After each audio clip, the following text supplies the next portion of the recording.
आनंद धाम की ओर धर्म प्रसंग में महापुरुष स्वामी शिवानंद जी महाराज। अध्याय 97, पृष्ठ संख्या 296। बेलूड़ मठ, बृहस्पतिवार 6 अक्टूबर 1932।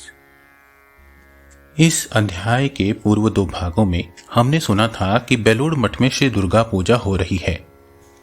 प्रतिमा निर्माण के समय से ही महापुरुष जी मां दुर्गा के चिंतन में आत्मविस्मृत हैं।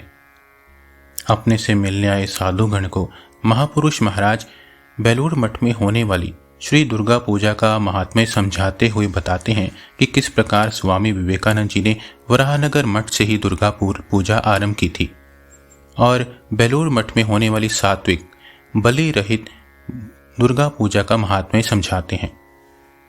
आइए अब हम इस वार्तालाप को आगे सुनते हैं। एक सन्यासी महापुरुष महाराज से प्रश्न करते हैं,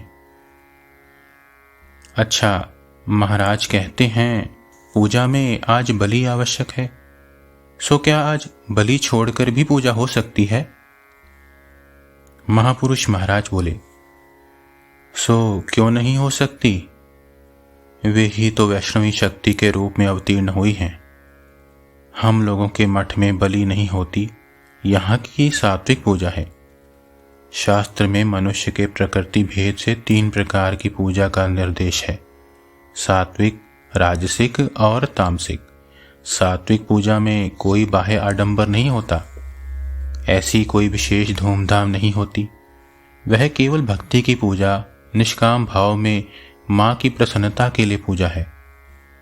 हम लोग भी उसी भाव से पूजा करते हैं और जो लोग राजसिक अथवा तामसिक प्रकृति के हैं उनकी पूजा आदि भी उसी के अनुरूप सकाम होती है।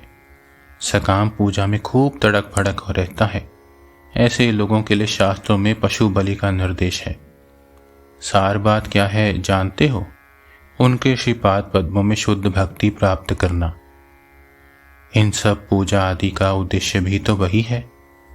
मां को यदि एक बार हृदय मंदिर में ठीक ठीक प्रतिष्ठित किया जा सके तो फिर बाह्य आडंबर की आवश्यकता नहीं रहती।